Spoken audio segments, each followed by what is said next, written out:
All right, what's up, cyber insecurity? I've been wanting to do that all day. Sorry. That's awesome. How are you, man? I'm good. How are you? I'm doing awesome. I feel like every time we kick this off, like all the caffeine that was supposed to kick in when I drank a big cup of coffee, like just hits me. You know, I don't know if you feel the same way. Well, I'm drinking tea, so it doesn't hit me as hard. But yeah, I'm actually excited. I mean, doing these, daily cybers, CISSP study groups, all that.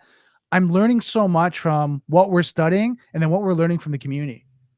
Absolutely. No, and I love it. I love the community we got here on Twitch. Like, I was really nervous switching from LinkedIn Live. So welcome, guys. Please blow it up in the chat. Say good evening, good morning, whatever time zone you're in. If you love coffee, say you love coffee in the chat. I know Neil's already like, oh, I won't be able to use chat all day, but dude, I got to do it. Anyways, for those of you who are saying what's up, guys, what's up? I am so glad you joined us. We are going to be jumping into more CISSP content tonight. And Brandon, we're wrapping up the physical security portion of the content, correct? Yeah, that's what we're covering today. Now, just to let you guys know, if this is your first time here, my name is Brandon Krieger. I'm from Usado. I'm actually a cybersecurity account executive. And studying for the CISSP, I actually write mine in May. Joel Bork is my partner here. Joel? Hey, Brandon. So my name's Joel Bork. I am a senior threat hunter at IronNet Cybersecurity. So I've been doing that for about 3 years.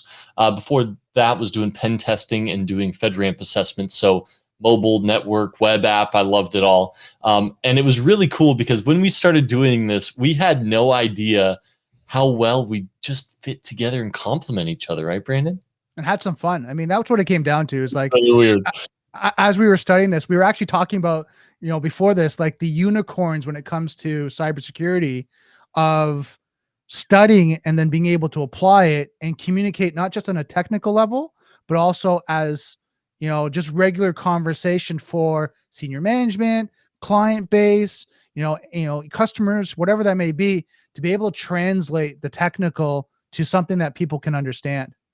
Well, and so I don't know if you guys, I know you guys are still, just learning who we are here on Twitch, but, we've taken something that we both started trying to read, this massive book. And after about, I don't know about you, Brandon, but I got about 25 pages in, and I just like, I read a page and I forget what I even read the page before. So guys, what we're doing here on this live stream is we're taking CISSP content, we're making it real, we're making it usable, and we're building a community of people who are getting the CISSP. So without further ado, Brandon, are you ready?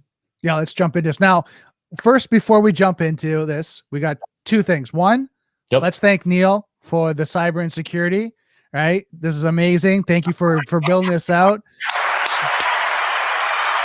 Thank you, Neil.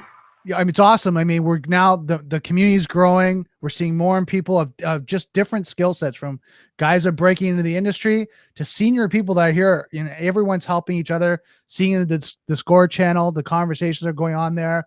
It's awesome to see that's how we're collaborating as a community. So Neil, thank you for bringing this together. Yep, absolutely. Now, I did give you guys some homework last week. I'm not sure if you remember what it was, but it was to edit your LinkedIn link, and it was to bring it today. So there's a cyber insecurity Discord, and Neil, if you could post the link in the chat for the cyber insecurity Discord channel, click on that link, get into the cyber insecurity Discord, bring your LinkedIn link real quick, and go post it in that Discord channel, in the LinkedIn channel. I want all of you guys connecting, because guys, you guys are on the same journey. Whether you're getting the CISSP or the Security Plus or what it is, guys, we're on the cybersecurity journey together. And while you may think the world is a really big place, the cybersecurity community is really tightly knit around the world. So we're excited to be part of it. So it looks like the Discord link has been posted, guys. So hop in there, click that link, go paste your LinkedIn URL in that LinkedIn channel, and I'll be connecting with you this afternoon. A few of you already reached out to us. Thank you for connecting. And we're going to jump right into the content. So while you're doing that, listen, we do have a little more housekeeping to do before we jump into our questions that we want all of you to jump in and try to answer. So Brandon, real quick, I'm going to talk about Exam Pro, if that's cool. Yeah. So guys, last week we had somebody here, and I'm not remembering their name right now, their Twitter handle or Twitch handle, but they were upset that we were using this website called examtopics.com. Whoop. Well, they had a concern. They weren't upset. They had a concern. They had a concern that we were using one of these data dump websites. And this is examtopics.com. You can see it here. And I want you to know we did our due diligence. And actually, Neil sat down and we dug into this. Is this one of these exam dump sites where you actually have the legit questions posted? And the answer is no. That this is one of the more ethical companies that comes in here and provides quality exam content for you to prepare for the right exam. So it says here at Exam Topics, we have finally had enough of the greedy paywalled exam industry. Our staff of a few IT guys have years of experience in the industry, and we worked in the testing fields and we observed the horrors of the paywall exam prep system. I'm sure you guys have seen it. They saw the abuse and they wanted to do something different to be better. So they started by offering quality materials without stealing from everyday people trying to make a living. And that's how Exam Topics was born. So guys, feel free. There's a whole About Us section that talks about it, but it's not a data dump. So give it up to Neil and the gentleman who had a concern for encouraging us to do our due diligence. Brandon?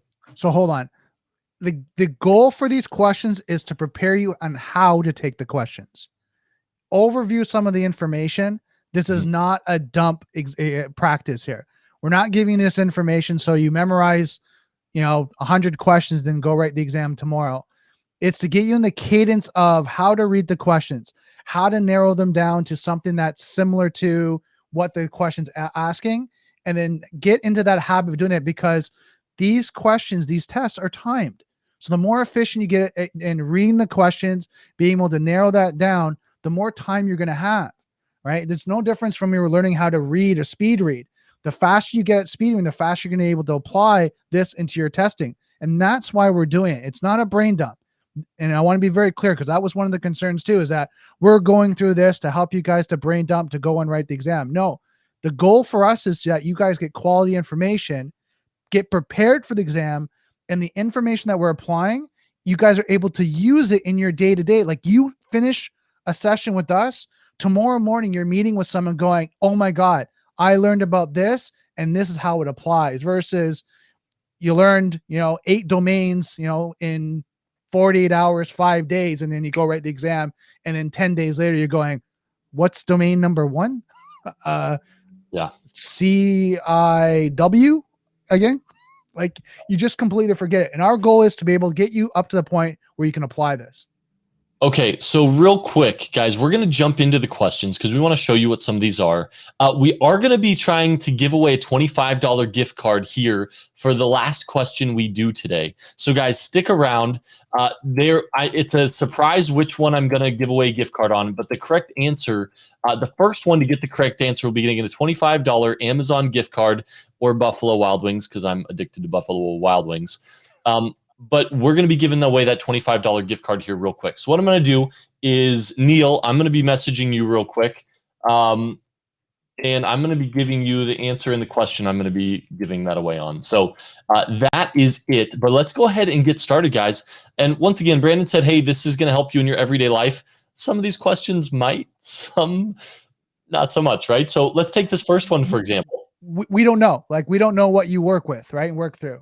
True. But no, and it's fun to see like certain things affect your business and like that you can relate to with clients, and other things like, and I'm sure the software development lifecycle one is going to be directly impacting me, right? So stuff. But let's start, and not with question 111. Let's start with question 110.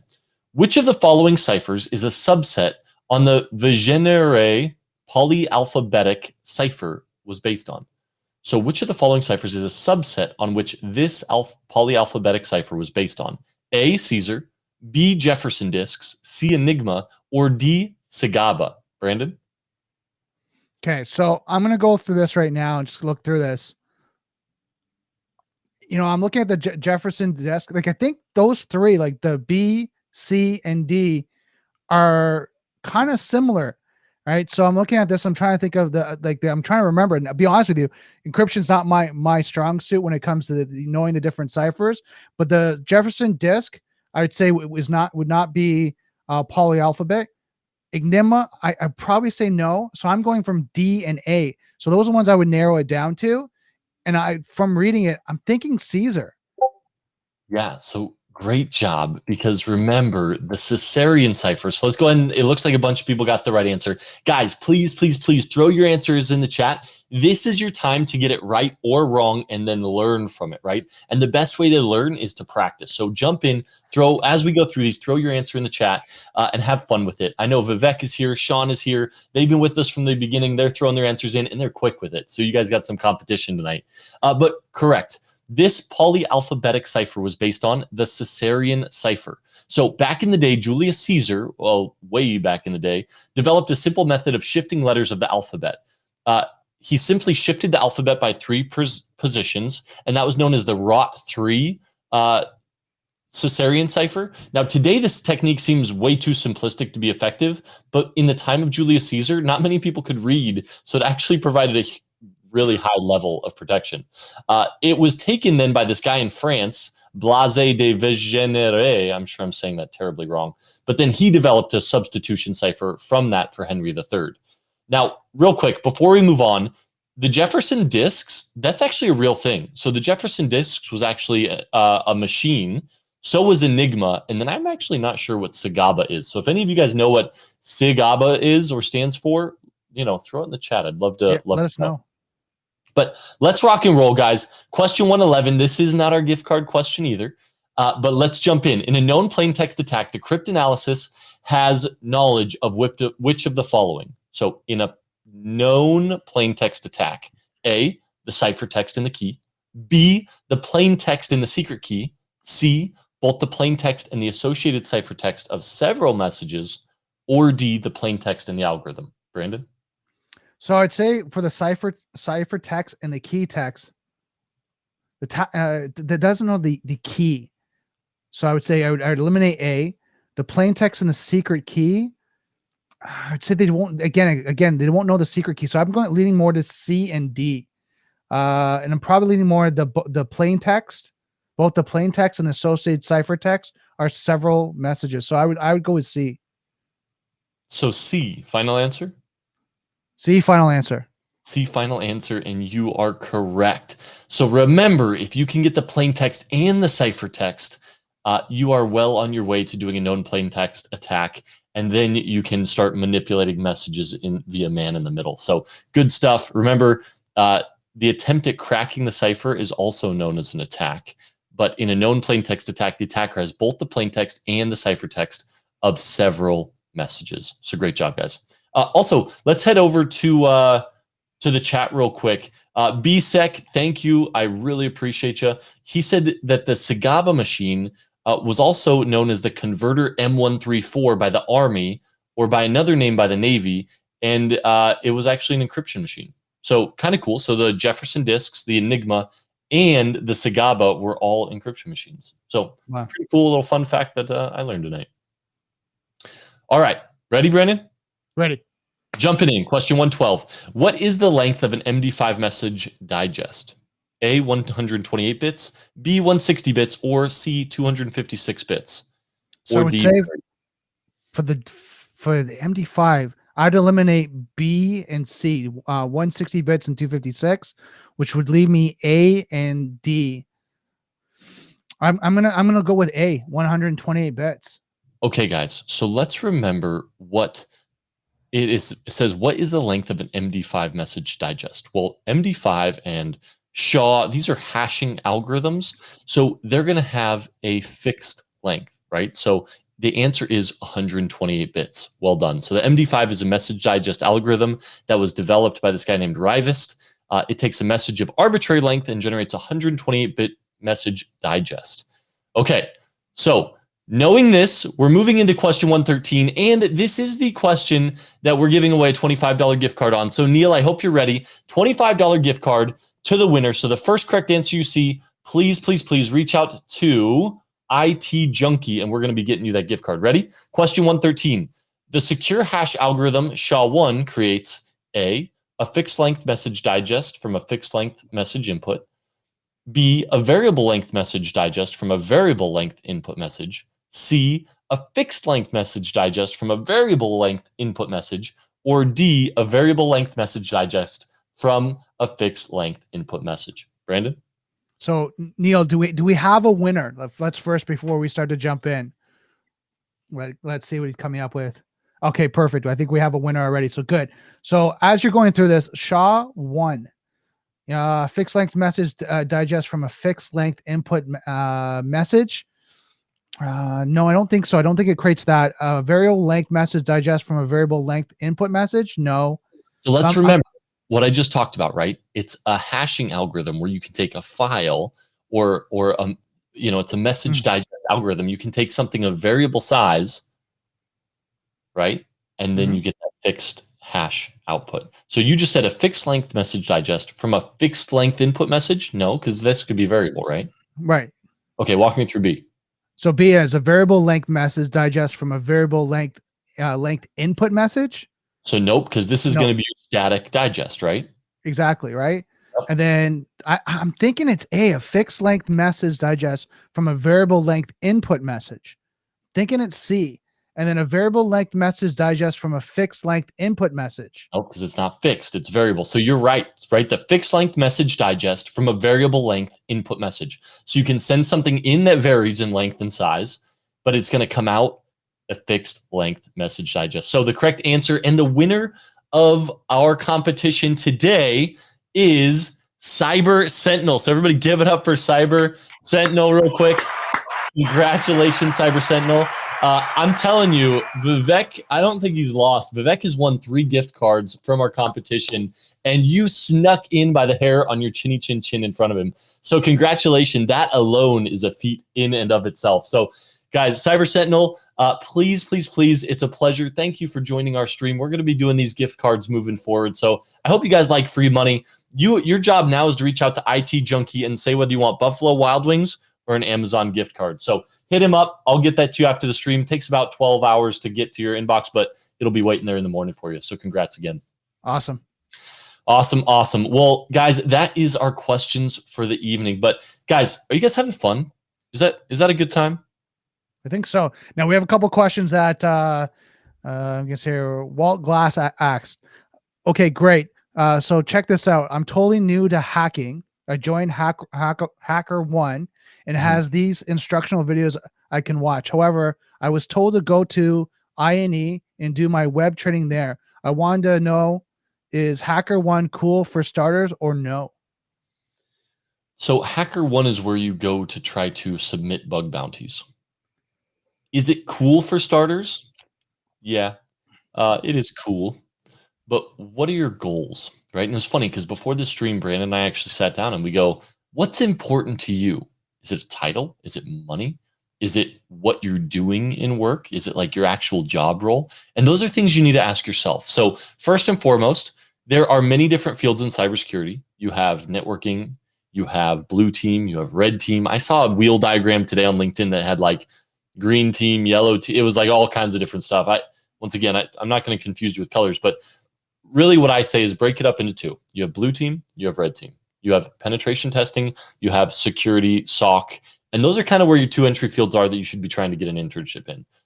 Yes, Hack the Box is awesome. Yes, Hacker One is awesome.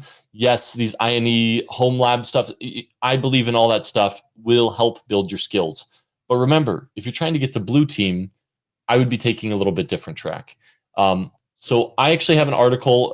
I'm not sure if Neil, if you have my LinkedIn, I can get you my URL in a bit, but I'll get you my article for if you're trying to break into cybersecurity, where you should go. Please, like I fully, when I got in, I set up my own home lab. I had, Hack the Box. I had WebGoat and a number of other vulnerable machines that I tested, and I recommend you do the same. So is Hacker One cool? Yes. Are you going to make a ton of money doing it?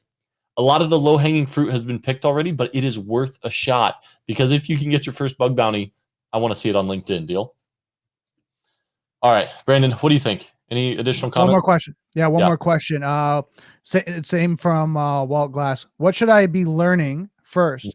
When should I start setting up my home lab? When should I start capturing the flag and other online practice sites? Where can I find a community of people to associate myself and make friends? Are there places I can go to speak with people? Literally right here. Right here. Start right here. This is the best place to go. I mean, this is what this community is all about. If you're in Discord, you're in the community, start asking questions there, start connecting.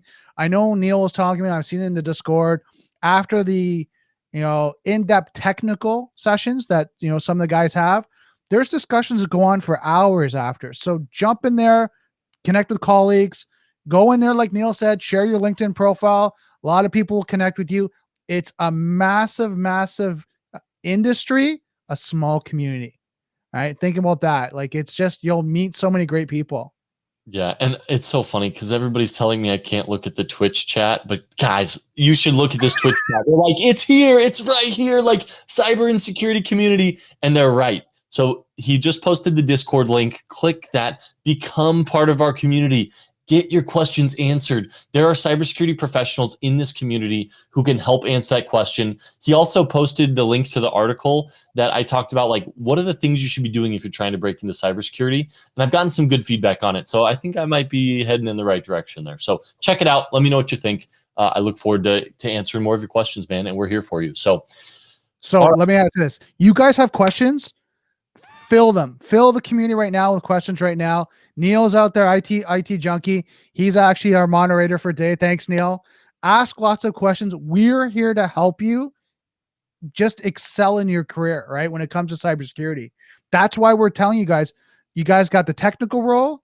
CISSP is the managerial side, right? And we're trying to help you to kind of collaborate that. So what happens is when you're in the meetings, you understand what the senior management is talking about. You can speak their language, right? You understand on a security risk compliance standpoint, the infrastructure, the business, you get it. And then when you're trying to present security risks, new postures, new programs, you can speak their language. So that's why we're doing this. So you can speak the language on both sides, the technical as well as the actual business side.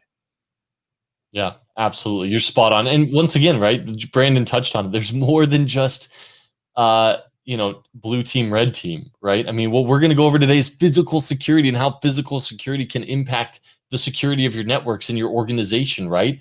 But also there's programming, there's DevSecOps, there's cloud security. I mean, guys, cloud is huge, right? So if you can get into cloud security, highly recommend it. There's some great labs out there for securing cloud infrastructure as well. So once again, please, let's sit down sometime. Like, let's just go through, even if it's for a quick 10, 15 minutes, feel free to reach out to me on LinkedIn. I'm happy to go through what's your goal? What's your vision? Where do you see yourself? And then kind of like, even if it's just a quick 30, 60, 90, where should you start today? Happy to do that with any of you guys. So let me know. But we got to jump into this content. So Brandon, you ready? Alrighty. One last question. Yep. So do you think a degree matters, or do you think starting from a path, networking, programming, cybersecurity? What do you think, Brandon? I think a degree does help in the sense that if you're going to manager roles, a lot of times they look if you have a degree, right? Doesn't mean you have to, it just does help, right? You have to do more experience pitching and selling when you get there and negotiating. If you don't, to prove your skill set and build your way up, a degree sometimes gets you into the door a little bit faster. It's not saying it's impossible. I mean, I don't have a degree and I'm moving up through the ranks, but it's a little bit more work, right? So it depends on your goal and what you want to do now. And it depends on your age. If you're older and you don't have the financial kind of means to pay for a degree, maybe you go through certification, sweat equity. If you have time, you're younger, a degree will help, right? And if you have the time to build that out. So, well, and guys, do you mind if I just interrupt you real quick, Brandon? Go ahead. So guys, these online degrees are unreal. Like, they're starting to be like, you can go as fast as you can.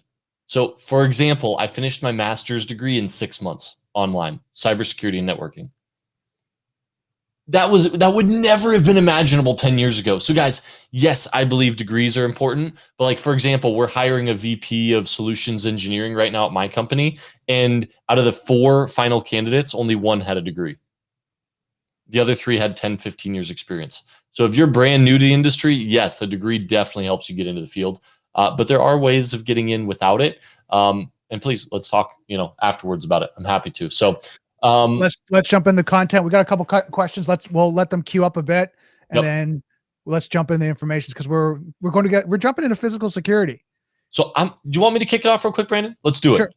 Cool. So, guys, as a CISO, if you're looking to secure a whole organization, you're the chief information security officer. You're thinking networks, you're thinking computers, endpoint protection, firewall, web app security, protecting your database, hardening the DMZ. But what about the person walking in your front door? Right. That counts too, right? So with your environment, there's a lot of stuff you need to be able to control, monitor, and manage access to in your facility. These can range from deterrence to detection mechanisms. And there's different sections and parts of your facility, but each needs to be designated public, private, or restricted. Exactly. And you got perimeter controls. The accessibility to the building or campus location is also important. Single entries are great for providing security, but multiple entries are better for evacuations during emergencies. So looking at that one's, how do you secure them? How do you make sure that people can egress, get out of the building, but they can't enter in? Right. Yep, So absolutely. And the few questions to ask yourself are, what types of roads are nearby, right? Like if you have a single entrance that you can provide great security for, but when you're worried about the safety and security of your people, try to get them out multiple doors quickly. Are there roads nearby? Is there transportation easily accessible? Right? If you walk out the front door and there's a street, how do you get away from the fire? Right? Some of these are simple questions you got to ask yourself. And what about traffic levels throughout the day? Right? All of these can impact your environment in emergency situations. well, think about this. How close is your server room or any data storage to an access point, to a door? Mm-hmm. Can someone just, tailgate in, stand there and get into an access point or a server room or whatever and walk out? I mean, you got to look at the layers of security because, yeah, they might hack in from, data access points, but who says they just won't come out with a dolly and just jack it up and take it out, right? Yeah. Well, can I tell you a funny story about one of our physical pen tests that we had our red team do? Sure. So, I was looking for my pick lock set, but I think I tucked it away in a backpack. But basically, they came in and it was our red team doing a physical pen test on an office we no longer have. But they were able to pick the lock. They hopped right in, and to the left was our network security cabinet, or our networking cabinet, right? So it had our server rack in there. It was locked. The door had 3 bolts on it, right? And it was probably 10 feet tall, right? So you couldn't get in. Well, the guys walked over. They got a chair.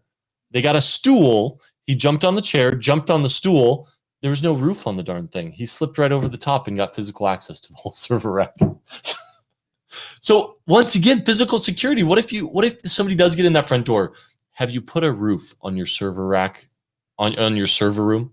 Right? Like simple stuff, but sometimes you just don't think about it. So I had an S story. Okay. I had an instructor tell me that they actually had a client of theirs got compromised. And what happened was a guy walked in with a Dell golf shirt and a Dell baseball hat with a clipboard saying, "I'm here to service your Dell server." They said, "Yeah, it's just back there." He went in, walked around for a bit, said, "Oh yeah, I have to take it for servicing." Came in with a push cart, jacked it up, took it out and left. He stole their server and they let him walk right out. So yeah, we got work to do, but this is why it's so important, right? So this is a cybersecurity stream, and guess what we get to talk about right now, Brandon? physical security, Fences, gates, right? turnstiles, man traps, all the good stuff. I know, but the crazy part is somebody walked out of your organization with a server. Like what? And we let them do it because we're worried about hackers getting into our network, and we're letting almost the simple stuff walk right out our front door, right? Mm-hmm. Wild. So let's talk about some physical security controls, and we're going to kind of rip through these because I expect everybody here knows what a fence is. But let's talk about it. It's a perimeter defining device, right? That you can put around your organization, around certain areas of your perimeter.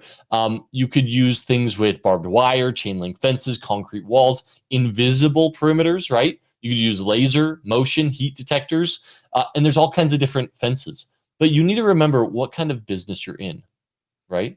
Mm-hmm. If you're in a business that requires people coming in and out often, you're not going to do a chain link barbed wire fence all the way around your organization, right? you need to focus on what your business delivers, what kind of risks you're trying to prevent, and then plan your physical security around it appropriately, right? So if you have a fence that's 3 to 4 feet high, it's going to deter a casual trespasser. Talk Right. to me about something a little higher, Brandon. You got one that's 6 or 7 feet, are harder to climb easily, and a deterrent, right? Yep. And then most intruders determined that one, right? So they're not able to get over it. So they kind of go, yeah. Right. But we got guys like Vivek and BSEC, and these guys are determined pen testers, right? And who was it? Man, some of these handles I gotta catch on to, but somebody just said they want to eventually be red teamer. Well, part of red teaming is physical security assessments, right? So now you got a fence that's 8 foot high, 3 strands of barbed wire, and that's nobody's getting in that unless they have a pair of clippers, and then they're going to cut a hole in your fence, right? So then how do you deter that? Well, guys, we got a picture first because we want to talk. First of all, I learn through pictures. Like, pictures are my jam, and they help really cement it in my head. So the goal for me is to really show pictures for you guys so you remember this as well. So I'm going to show this picture, and then let's talk about a few of the questions we had because we've got a bunch, Brandon. Mm-hmm. All right, so here's a quick picture, guys. And what you're looking at real quick is you have window protection up there in the green. You have roof protection. We talked about being able to get in from above the building. You have interior protections. You have building protections. But then you're going to see a couple of things. You're going to see motion detectors. You're going to see lights. You're going to see approach protection, so you could see a gate there. Then you have perimeter protections, you have outer perimeters, and fences and wall protections. And then you see a little guy there. He's got a little wheelie chair and a computer in front of him, right? And he's remote monitoring, whether he's on site or off site. So I used to sit in my cyber operations center, and I was kind of in the back row, and I had the big physical security monitoring wall next to me with 15 cameras. And one day we look over, and some guy, we're getting third-party assessed. He walks over, gets really close to our door, starts shoving a balloon through the door. He's blowing up the balloon, and he lets it go. And guess what it did? It tripped our motion sensor, and he walked right in our front door. Now, I got pictures of him doing it, which was kind of fun, but he was doing a third-party assessment, and he was able to bypass our physical security controls. So, wow. Take all of this into account, right? People are creative. All right. You ready to answer some questions, Brandon? Yeah, let's go for it. Cool. So real quick, Tom007 said, do I need CISSP for a CISO or just an add-on? So I'll take this one if it's okay, Brandon. Sure. Cool. I boycotted the CISSP for years. Yeah. All the technical guys were like, you don't need that cert. Come on. They're going to quiz you on what fire extinguisher to use on electrical fires. It's a mile wide and like half an inch deep. Like, it's just a management cert. Well, you know what I've learned over the past 5 months as we've grown this group of people going for it? It impacts every facet of cybersecurity as well. And if you're reading the book, where's my book? If you're reading the book, you may only get half an inch deep. But if you do what Brandon and I are doing, and you're paying attention, you're digging into the resources, and you're applying it to real world events and situations, you get a lot more out of it. So I also went to apply for a role probably about 1.5 years ago, and they said, well, do you have your CISSP? And I said, well, I'm thinking of doing it, but I've been boycotting it for a while. You know what they said? They said, we expect our mid-level managers to have that cert, much less a CISSP. So Tom007, we're studying and we're taking the CISSP. The next up, we're going for the CISSO certification. So not only we have the technical chops, but you're going to be a certified CISSO, and we are literally raising up the next generation of cybersecurity leaders. So welcome to Cyber and Security Stream. We're cutting into cybersecurity. We're going to be doing this for a while. All right. So to answer his question succinctly, if you want to go to CISO, it does help a lot. Like, it's really going to give you that baseline to do it. And it's very rare that you'll find a CISO that doesn't have it. Yeah, absolutely. And I love the chat, guys. Like, I love that you guys are literally making friends in the chat. Remember to put your LinkedIn link in Discord after this, and go add all those folks in there, guys, who you're going to be joining Tuesday, Thursday, 7:30 with us. So you guys can get to know each other, learn each other's stories, because watching each other's journeys over the next 3 to 5 years is going to be incredible. So, all right, we got a bunch of questions, Brandon. So let me go with Yep. M Cucker 96. What's poppin', gentlemen? New follower. I'm coming from building guns to break into cybersecurity. I missed a bit with SQL, but other than that, I'm a noob. Advice on step one or your path you'd recommend. Yeah. So I'm going to have Neil. Neil, will you please post the link to our LinkedIn's in that article that I wrote one more time? I did write an article on, hey, if you're trying to break into cybersecurity, what certifications, where do you kind of start? What should you be looking for? And my motto is always start with the end in mind. Where do you want to go? And what are the steps you need to take to get up to that point? So read that article. Let me know if you have any more questions on LinkedIn. I am more than happy, or on Discord or LinkedIn. I'm more than happy to dig through any and all of it with you that you have questions on. And All then right. one thing I would say on my side, where I started, Security Plus. Security Plus is a great one to start off because it gives you a base. It gives you a base. Even if you just read the book and study that, it gives you a base of kind of a snapshot of what the industry looks like. And then at least you have kind of an idea of, well, do I want to go to pen testing? Do I want to go into coding and hardening? Do I want to go to IoT? Do I want to go into policies and procedures? At least it gives you a little bit of an idea, and then you can start your path down that route. You might change, you might pivot, but at least you get an idea, right? Brandon, you remember Bert, right? Yeah. Bertrand Trabonso, gentleman who was with us a number of months back, started learning this content. He actually got into OT security, right? So he went and started doing OT security. And so there's so many different facets. I used to recommend going red team first.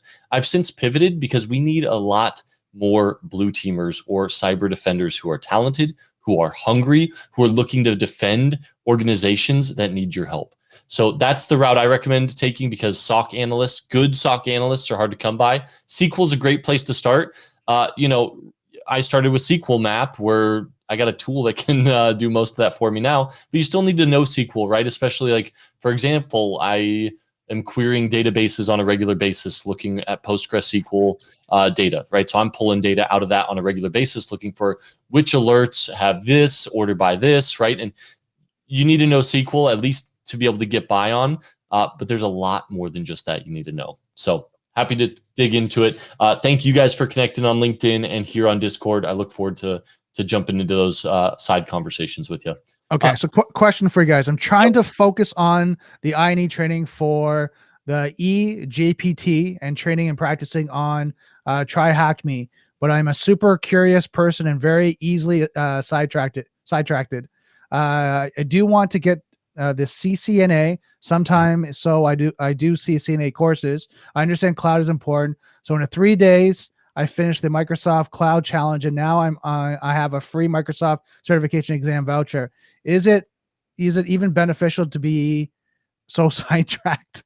Okay, from even reading that question, I would say, look, take your time, try to narrow that down a bit. Right, the better you can focus on one, then you can build on the others and where you go. The more you're scattered, the harder it's going to be to see kind of where you're progressing.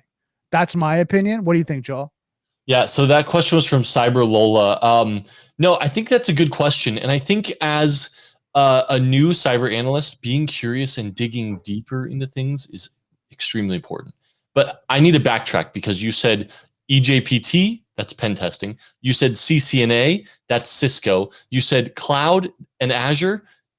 You're in those are three different jobs. And Microsoft. Microsoft Azure was that cloud certification she got. So I'm not going to lie, like you're kind of all over the place. Remember, Cyber Lola, if you're going to do this, start with the end in mind. So which path do you want to take? Do you want to go straight into cloud security? Then do it. You already got a certification for Microsoft Azure. Go that route and dig deep into it. Cloud is hot. They got a bunch of positions for cloud. Entry-level positions for cloud is going to be tough to come by, but they're popping up more and more because we need more cloud folks. There's just not enough. CCNA, I would ask you, why do you want to get a CCNA? I know it's still used in college a lot, and there's, I took a CCNA course. Have I ever managed Cisco devices since? No, I mean, I pen tested them a little bit, but Google was my best friend, when I was doing that. So let me ask you why, right? So once again, start with the end in mind. Where do you want to be in 1 year, 3 year, 5 year? And what are the steps you can put in place to get and reach those goals? All right, Brandon, hit me with the next. Hold on. So hold on. Yeah, she's asking an add-on or a follow-up on my question above. I do work full-time and only study during evenings and weekends. I want to get an IT job ASAP. Currently working as a machine operator, but my ultimate goal is cybersecurity, pen testing, and red team to be exact. So she's kind of asking her goal in mind is pen testing. So then I would slow that down. A cloud, CCNA, like you said, the Microsoft, and then try hack me. I probably narrow that down to now pen testing, I&E courses, kind of following that path. If your goal is to get into the pen testing, and that's your focus. What do you think, Joel? Yeah, so my advice is a little different these days. Okay. Now, let me ask the group. And Brandon, you know the answer, so you got to be quiet for a second. But so, what do you think my background was? Let me ask. Before cybersecurity, what do you think I did for a job? And throw it in the chat. I want to see some of the guesses. But Neil's gonna hate you. Neil is gonna hate me. I'm sorry, Neil. I'm so sorry. But throw it in there. What are your guys' guess? What do you think I did before cybersecurity? And then let's talk about getting into the red team. So personally, if you want to go red team these days and you haven't been in cybersecurity, I still say go blue team first. Go blue team, become an analyst, get an analyst job, become a blue team member, get up to tier 2 SOC team member, SOC analyst. And then from there, you're going to have a great networking background. You're going to have a great defensive posture. You're going to know SQL. You're going to know Splunk query language. You're going to know what logs look like. You're going to know where logs live. And then from there, on the side, then you go, you learn Metasploit. Then you go, you learn Burp Suite. Then you go and you learn all the different tools in Kali Linux, whether it's Beef or what have you. That's how I recommend people, because if you guys haven't seen LinkedIn or anywhere else, it is swarmed with people who claim they're pen testers, right? So personally, that's the route I would take if I was trying to get into cybersecurity, into pen testing role today. Okay, so I'm reading the comments here. Uber driver, finance, a couple people got it. Stripper. A stripper? No. Good for you. Ethical hacker. Swim coach. That's awesome. Oh, Joel Breweries. Oh, I wish. I do love me a good IPA. I was actually a bank manager, guys. I was actually in banking. So worked my way up, wanted to be a bank manager, and I quickly realized I didn't want to do that forever. They said they'd pay for a finance degree for me, and I was halfway done with my finance degree. And I'm like, oh, good Lord, I cannot do this forever. And so I'm like, well, you're a big bank. You have a cybersecurity department. Will you pay for my cybersecurity degree? And they said, nope, that's not in your lane. I said, wow, that is even more confirmation. I need to get the heck out of here. So I ended up paying for the second half of my own cybersecurity degree, and that was for my bachelor's. I got over 25 no's. And I just posted this on somebody who's trying to get a job on one of my posts not too long ago. But I got over 25 no's when going for my first job. I even wrote a 7-page paper and a 10-page paper to a couple of the people who I interviewed with who were setting up labs. And I'm like, here's the technologies we could use. Here's how I would do it. Here's exactly how I'd set it up. Here's how we could build out this cyber range. One of them ghosted me completely. Did not even respond after I wrote a 10-page write-up on how I would add value to their business. And the other one said, hey, thanks, but we actually just got acquired, so we no longer need your help. Right. So, guys, nonetheless, it was still the best decision I've ever made in my life. So, guys, do not stop whatever you do. Keep pushing. Get ingrained in the community. Get friends. Get a friend like Brandon, right? Who will hold you accountable, who will keep driving you towards that next goal, and who will do it with you. That's what this is all about, to hold each other accountable so we can reach these next milestones in our cyber security career. So, guys, I love the guesses, though. Those were great. It's awesome. Okay, so a couple more questions here. Zay watching. Here's my question. Got my A+ and got hired 2 weeks afterwards doing break fix technical support. What job should I be looking for next after I get my CISSP? All right, hold on. Where are we at? Who asked that one? Zay watching. They are watching. Hold on. Got your A+, hired 2 weeks ago. Doing break-in tech support. What should I be looking for next? Security plus. He's doing the SSCP, so he's doing the security. That's nice. Get your Sec Plus. Read my article. You'll know exactly why. Also depends on what part of the country you're in or if you're in the US, but Sec Plus, 100%. And you may ask why. Computer resume filters. That's why. Security Plus checks the boxes on a lot of stuff. Next one. Hit me. Yeah. So next one. If I get an entry role at a SME as a junior pen tester, can I expect to be a senior pen tester after 3 to 5 years? So we don't even have senior pen testers at my organization. They're just red teamers. And these guys used to work at NSA. And if you wanted to get data out of a nation state, these were the guys you would use to do that. And they're not even senior pen testers. I would also like to take a step back. It depends on your interpersonal skills at that point, right? Because the senior pen testers are the ones who are managing clients at that point. So can you handle people? Can you do project management? Are you management material? Those are the skills, those soft skills. And it's Brandon, that's hilarious because we're back to our conversation before this live stream, right? Is those are the skills that you're going to need to make it into the management or those senior level roles. It's the soft skills. So if you're coming from a different industry, that gives you the leg up on these guys who have been technical their whole lives, in my opinion. Right. All right. What else we got? So yeah. So what we're looking here is, will a company look down on you for not aspiring to a CISO or management position? Some of us just want to be grunts. No. Why would we look down on you? I love you. You are the backbone of cybersecurity. You are the ones who defend organizations, who find vulnerabilities, who implement and build the fixes we need to secure financial systems, healthcare organizations, energy companies. How many non-technical people are there out in the world? Okay, so hold on. I'm going to talk slow to you. I get passionate now. I'm going to slow down this for everyone. Right? This is an emotional moment for me. This is something I want. At the end of the day, it's what you want to do. If you want to be a pen tester, you want to be an application developer, and this is what you love to do that. Yeah. If you aspire because you want to move up, this is the path you take, right? This is why we're here. But if you're like, you know what? I just love pen testing. I just love code review. I just love application development. I wake up every morning and that's what I strive to do. Do that and just be a master at that. Love what you do. What we're talking about right now is just guys that say, you know what? I've loved it, but I want more. I want to move up. I want to move up to manager. I want to manage people. I want to manage team. I want to help the organization. I want to help companies. I have a drive for entrepreneurship and businesses and all that and the financial aspect and growing that out. This is what this exam, CISSP, CISO roles, that's really it. And let's talk like real truth here. Any C-suite person, their main goal, and I've talked to Joe about this, is protect the revenues and drive revenue. That's their focus. But how do they do that?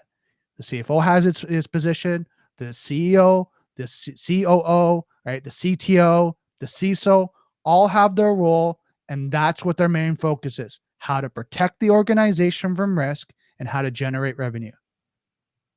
Yeah. But you know who the CISO has in their back pocket, Brandon? Us? I don't know. Who Joe? Me, right? Yeah. You got to think how many times my CISOs just reached out to me and said, hey, Joel, need your help. Individual contributor. Right. And like, I'm telling you, income-wise, if you want to be an individual contributor, one of the smartest guys I know in my company. I mean, he wasn't even a cybersecurity major. He was a linguistics major in the Marines, came out of the Marines as an operator. One of the smartest guys I know. Literally Rain Man. He doesn't want to be a manager. He doesn't want to manage people, but you know what? He holds our company together. Mm-hmm. Individual contributor. He's the best at what he does, but you got to realize when you're the best at what you do, you have more senior level people come to you and ask for your advice. I mean, you got to realize these executives, they hire people smarter than them. Be that person. Mm-hmm. All right. Hey, Brandon, we're going to have to rename this episode, by the way. I hope you're cool with that. Okay, let's do it. But I mean, guys, this is what we're adding value, right? If these are the questions you guys are having, maybe we need to answer some of these questions before we dig deeper into this content. You know, yeah.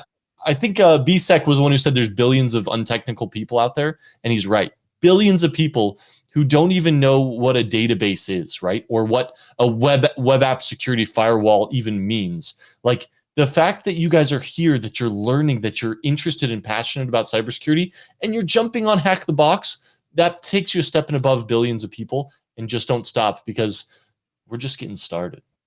So let's get back into the questions, because we got a lot going on. We got another 10 minutes to go, right? Okay. So do you have to have a sponsor for CISSP? I could have sworn to do that, you have to have someone vouch for you. Yes, you need a sponsor, right? Once you pass the exam, then you need someone to sponsor you to validate your resume. You have to validate your work experience, and if you can't validate 4 years plus a degree or plus the Sec Plus exam certification, then you get your associate, and you have to work a few more years, and then you get somebody to sponsor you. And it's just saying, hey, here's their work experience. Do you validate that what they're saying is true? Another CISSP who's bound by the same code of ethics has to then certify you, and then 2 weeks later they verify it, and you'll be approved. So there you go. Done. Next one. To get CISSP, how does one prove that they have the experience in the field? Work experience in your resume, right? To get CISSP, how does, so it's a little vague, but you have to be in the cybersecurity industry, right? You have to be dealing either in risk, in cybersecurity, red team, right? Somewhere in the cybersecurity industry.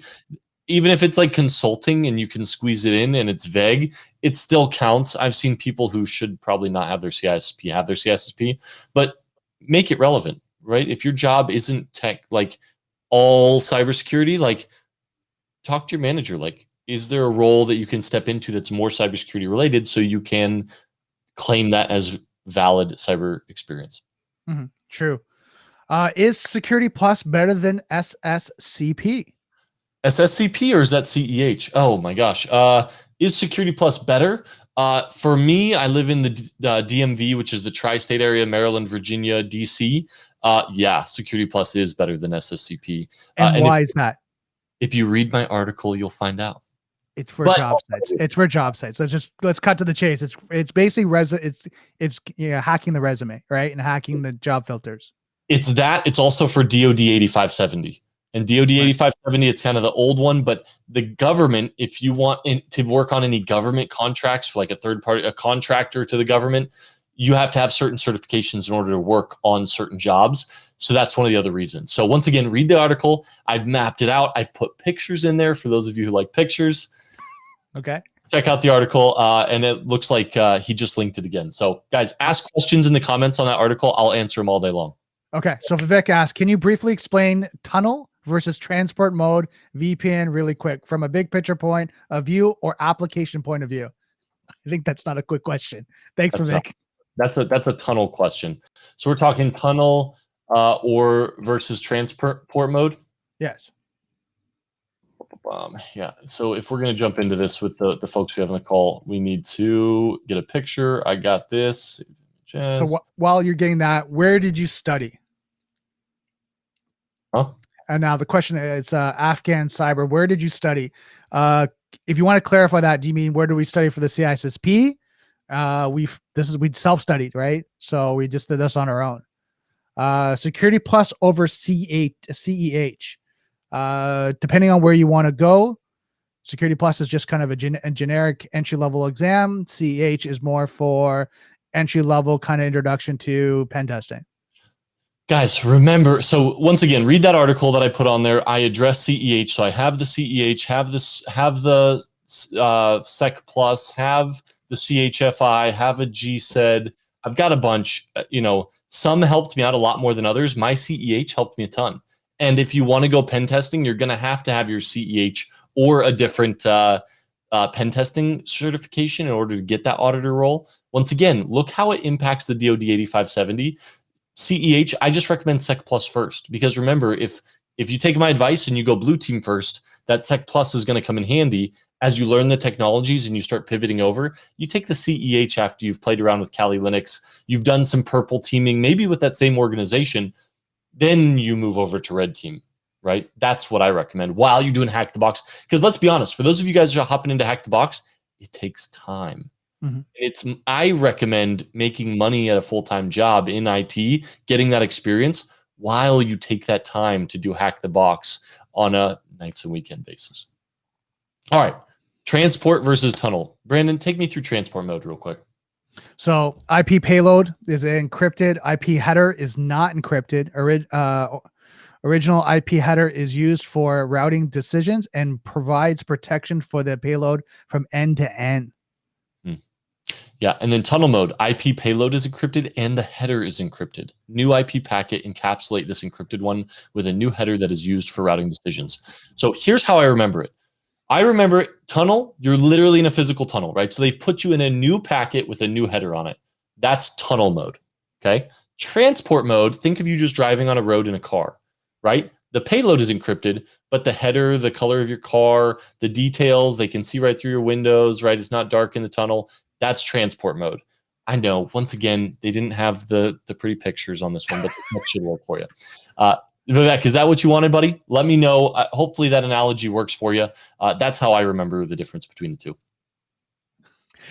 Is there a forensic certification that aren't the equivalent of the cost of a car? Now, I actually don't know that. From my understanding, they are pretty expensive. Yeah, so I've got a couple forensics. I've got a mobile forensics certification that I actually won a scholarship to doing capture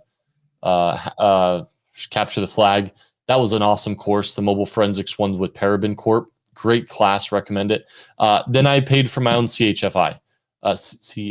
Yeah. So certified hacking forensic investigator. That's the one that doesn't cost an arm and a leg. I want to say it's $150, $200, something like that. But once again, what's your end goal? Do you want to do forensics? Because I've got the CHFI. It hasn't helped me a wink at all.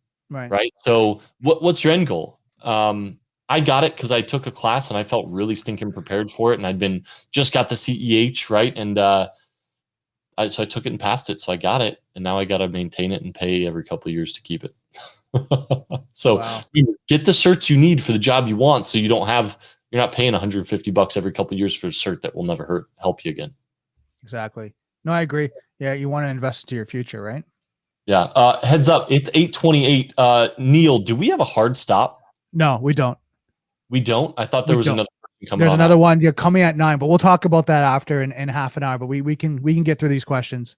Cool. Hit me with the next one. Okay. So do you remember WGU cybersecurity program? It's basically $550 a month. That includes your degree, A+, Net+, Security+, Pentest+, CSYA,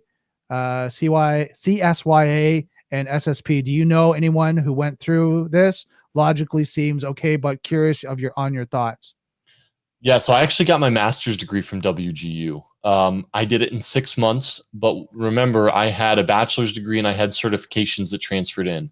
So because I had the CHFI and the CEH, that counted as credits, but then I cranked out all the other courses. I mean, I was working probably 5 hours a night, 5 hours each day on the weekend on it. I even took time off just to write my master's thesis, wrote the master's thesis in about 3 weeks flat, 80 pages. It was pretty intense. But they'd say, yeah, you can go as fast as you want. I recommend it. You got to know that those classes, the A+, Net+, Sec+, Pentest+, CISA, SSCP, like those, whether you go any online college, like what the online colleges are doing is they're mapping their courses to certifications in the field now. So you're going to see that pretty much across the board. And I recommend it. I think it's a quick way where you can accelerate if you want to. You can go slow if you want to. And you get some good certifications along the way. Awesome. Now, what are the future of cloud security? What path or of certs would you recommend? This is a fun one.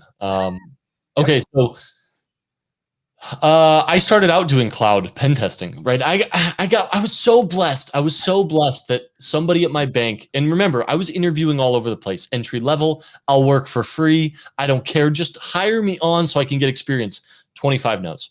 I'll read a paper, do work for free, scrub your floors. Nope. Some guy at the bank, I was just telling him my story. And he goes, hey, I know somebody you need to talk to.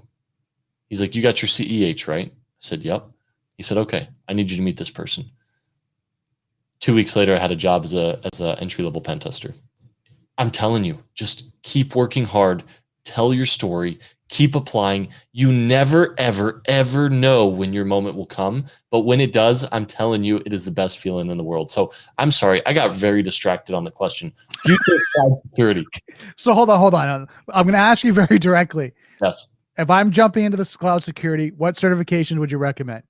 I recommend AWS certifications first. Why? Most people are using it.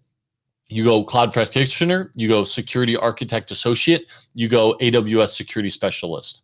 Now, I recommend AWS unless you live in an area where everybody's using Azure, like right around where Microsoft exists, overseas. Or the company that you're working for.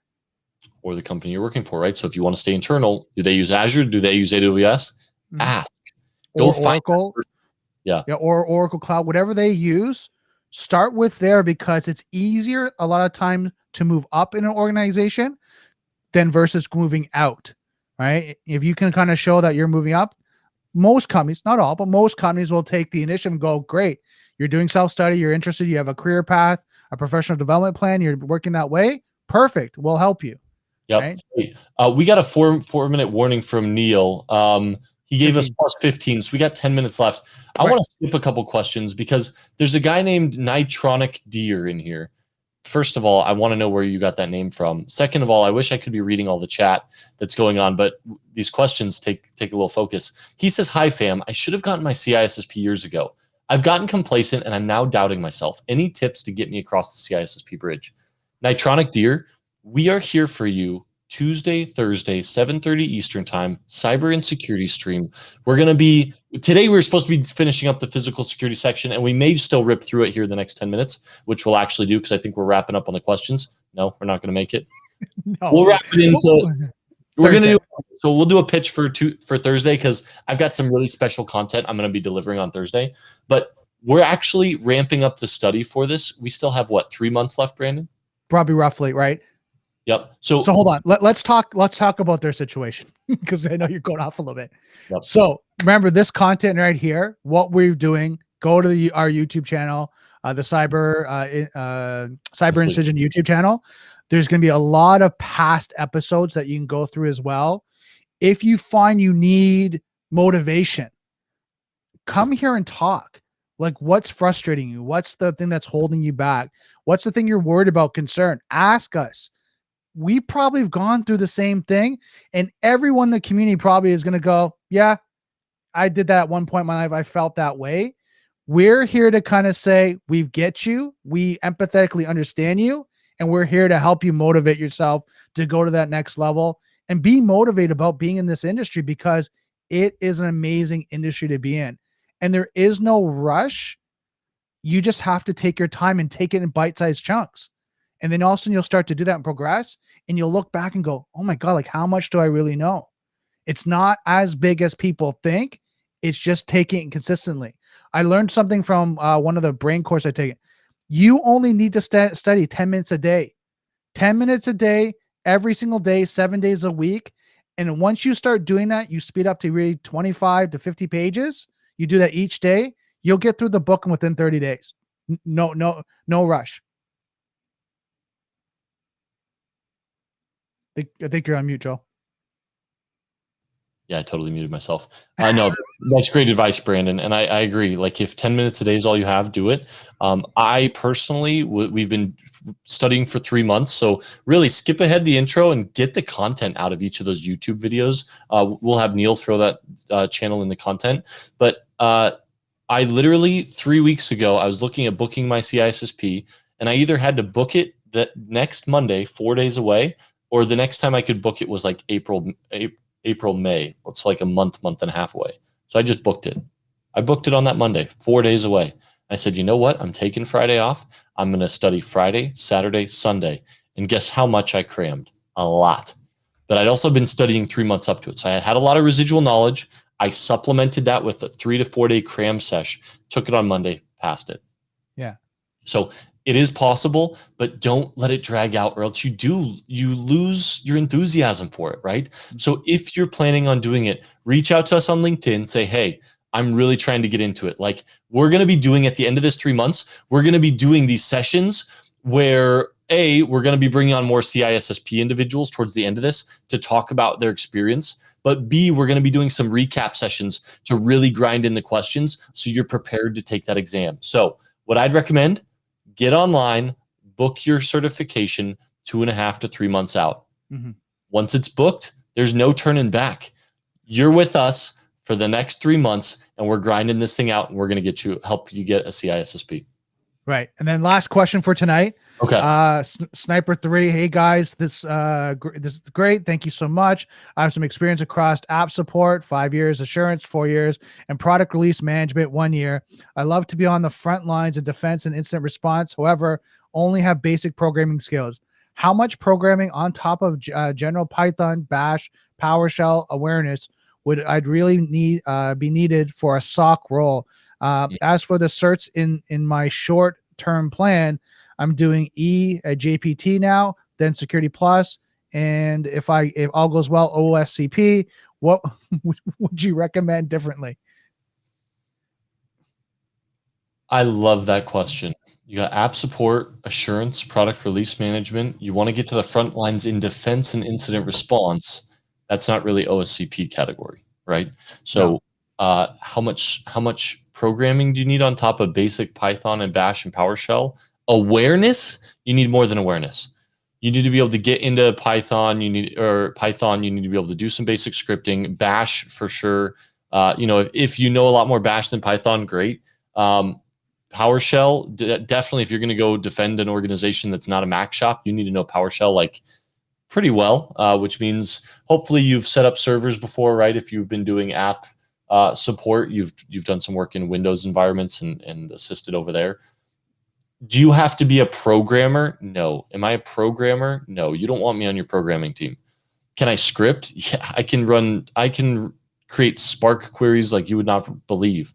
SQL queries, I can pull all kinds of stuff from databases and join tables and blah, blah, blah. But I learned that on the job. Because remember, if you get in a job and you did OSCP and you learned how to program in C# and you're a Go developer now, and then they say, hey, we need you to automate our SOAR platform. And we need you to get in Splunk and learn the Splunk query language. Well, guess what? You're not going to be developing in C#. And if you don't use it, you lose it. Mm-hmm. So hold on. Let's take a step back. So he's asking about a SOC position. Remember that. Yep. Right. So SOC's position, look at the resumes, look at the kind of the job postings. A lot of description has awareness and cybersecurity and then falls back to Security Plus. Right. And then one to, depending on if it's a junior SOC analyst up and it will be years of experience. Right. And then understanding some of the tools, right. Some of the monitoring tools and all that and SIMs and things along that line. So look at that with your programming and background right now.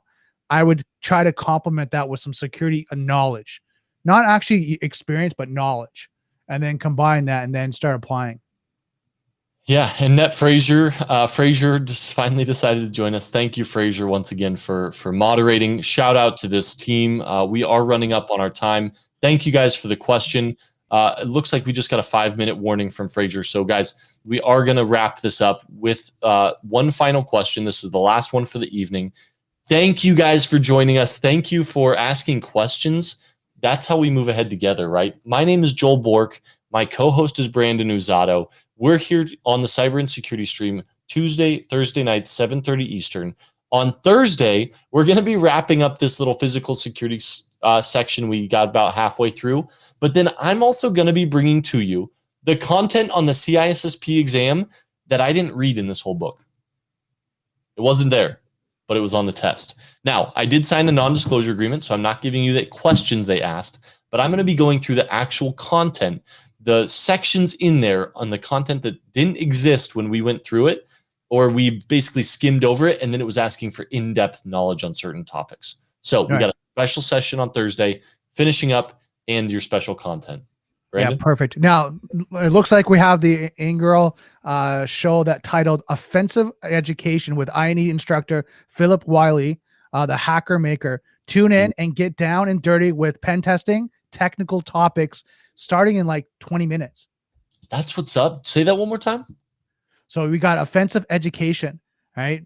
The hacker maker, right? Tune in and get down and dirty with the pen testing technical topics. So it's from Philip Wiley. He's new to the cyber and security network. Guys, if you're looking about information about pen testing, right, this is the guy you want to check out. He's going to be here in about 20 minutes. Yeah. So guys, also there's a poll in here. We just threw a poll up. So the question is, would you like more CISSP content? Please get in there and vote for us. We want to know what your opinion is. Yes, no, or hell yeah. So guys, once again, my name is Joel Bork with Cutting Into Cybersecurity. My co-host Brandon, thank you so much for joining me every week, man. I just wouldn't want to do this without you. Oh, I love it. I love it. We learn so much from each other in the conversations of the community. Fraser, Neil, thank you so much for building this out. Guys in the community, keep going, keep growing. We are here to help you out. We are here to help you grow because you guys push us, and we're going to push you guys to get that next level of your cybersecurity career or just become masters in your skill. Yep. Awesome, Also, Joel. Thank you so much. Thank you, Brandon. I appreciate you. Also, thank you to the more senior guys in this chat. I'm seeing some of these more senior guys answer some questions on our behalf and really building that community. BSEC, thank you. Fraser, thank you. Security Guru guy, you guys are awesome. Like, I can't thank you enough. Also, guys, give Vivek. Vivek is taking his exam on March 27th. So everybody wish him good luck in the chat right now. Sorry, Neil. But Vivek, good luck. He needs all the help he can get, but he's got this. This is his second attempt, and he's going to blow this one out of the water. He's been studying like a madman. So, guys, thank you so much. This is Cutting Into Cybersecurity, signing off now.